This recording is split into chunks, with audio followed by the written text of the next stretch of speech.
여러분은 상대방의 말을 많이 들어주는 편입니까? 저는 상대방의 말을 참 많이 들어주는 편입니다. 그리고 꼭 필요할 때만 한마디씩 던집니다. 몇 번을 생각하고 한마디를 합니다. 그래서 제 말에는 큰 힘이 있습니다.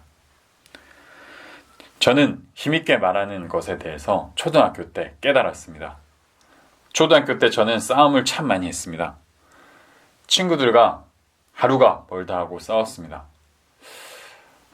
초등학교 5학년 때 하루는 집에 오는데 이런 생각이 들었습니다. 왜 나는 다른 친구들과 달리 많이 싸우는 거지? 곰곰이 생각해보니 모든 싸움의 발단은 친구와 제 말 속에 있었습니다. 친구가 한마디 하면 저는 지지 않기 위해서 10마디를 했습니다. 하지만 모든 싸움의 발단이 말에 있다는 것을 깨닫고 저는 그때부터 스스로 말하는 것을 줄이기 시작했습니다. 힘있는 말 한마디를 하기 위해서 하루에 100마디, 50마디, 10마디만 하기로 제 스스로 약속을 했습니다. 그리고 중고등학교, 대학교를 거치면서 그 약속을 하나하나 지켜나갔습니다. 그러자 정말 제가 하는 말 한마디 한마디가 힘이 있어지고 사람들이 주목을 하기 시작했습니다. 대학교 때 제 강의를 들으신 저희 부모님은 강의가 끝나고 제게 달려와 말했습니다. 영광아, 네가 정말 이렇게 말을 잘하는지 몰랐다. 초등학교 때는 항상 말없이 조용히 있더니 언제 이렇게 많은 말들을 준비한 거냐? 이렇게 힘있는 말을 어떻게 하는 것이냐? 라고 놀라시며 제게 말했습니다. 저는 말을 적게 한 것이 아닙니다. 힘있게 말하기 위해서 더 깊게 생각하고 어떻게 말을 하면 더 큰 힘을 발휘할까 항상 고민했던 것입니다. 저는 힘있게 말하기 위해서 어떻게 하면 될까라고 고민을 하고 3가지 깨달음을 알게 되었습니다. 그 첫 번째는 말을 조금 하고 많이 들으면 되는 것입니다. 두 번째는 글로 내 의사를 전달하면 되는 것입니다. 세 번째는 좋은 책을 깊게 읽으면서 생각하는 시간을 가지면 됩니다. 저는 한마디 말을 할 때 10번을 생각합니다. 제가 이 말을 했을 때 상대방이 느낄 감정, 반응, 분위기 등을 충분히 고려합니다. 얼마 전 저는 한 친구를 만났습니다. 30년 동안 그 친구는 자기가 상대방과 무슨 말을 하는지도 몰랐다고 합니다.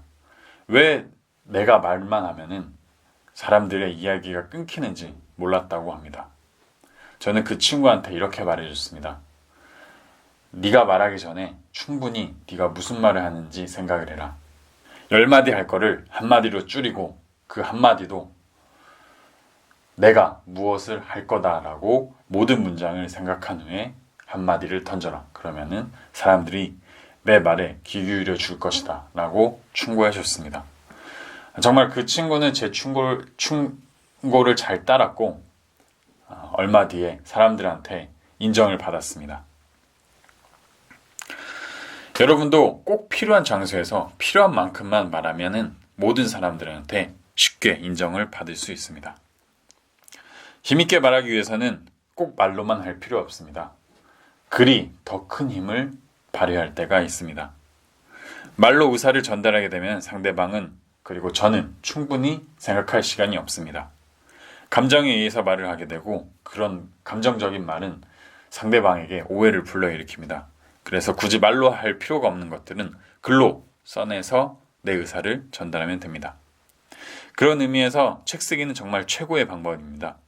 책은 여러분이 가진 지혜와 여러분이 가진 노하우를 말로 풀어내는 것이 아니고 오랜 생각 끝에 한마디가 나오는 한 문장으로 써내는 것이기 때문에 상대방에게 힘있게 전달할 수 있는 가장 좋은 도구가 됩니다. 또 평소 책을 깊게 읽어 여러분의 깨달음을 책 옆에 하나씩 적어 놓으면 그것이 여러분이 힘있게 말하는 큰 원동력이 됩니다. 평소 조용하던 사람이 오랜만에 한마디를 던졌는데 그 말이 아무런 의미도 없다면 사람들은 더 이상 그의 말에 집중하지 않습니다. 그래서 한마디를 하더라도 평소 책을 읽으면서 생각하고 깨달은 것을 말해야 합니다. 그러기 위해선 여러분도 천재적인 책을 읽어야 합니다. 천재적인 책이란 자신의 삶과 깨달음을 적은 책입니다. 정말 시중에 나와 있는 수많은 책들은 짜집기 책입니다. 짜집기 책을 읽다 보면 여러분도 짜집기 이야기로 말할 수밖에 없습니다. 유명한 사람이 이렇게 말했더라. 내 친구는 이렇게 말했더라. 내 부모님, 내 직장 상사는 이렇게 말했다. 그들은 이런 경험을 겪었다라고 상대방의 경험과 명언들을 짜집기 하려고 노력하는 말하기가 됩니다. 그런 짜집기에는 아무런 감동도 재미도 없습니다. 제가 아는 사람 중에 대기업 임원 여성분이 있습니다. 그분은 그동안 수백 권의 짜집기 책을 읽었다고 말했습니다. 결국 몇 년이 지나 그분의 기억에 제대로 남아있는 책은 별로 없었다고 합니다. 그분은 수백 권의 짜집기 책을 읽으면서 하나의 깨달음도 얻지 못했기 때문입니다. 권수만 채우는 책 읽기를 했기 때문에 책 옆에다 어떤 메모도 해놓지 않았다고 합니다. 여러분도 힘있게 말하기 위해서는 천재적인 책, 그리고 말수를 줄이는 방법, 그리고 상대방의 말을 깊게 듣는 방법을 배워야 합니다. 여러분도 오늘부터 상대방에게 힘있는 말 한마디를 하는 큰 사람이 되십시오.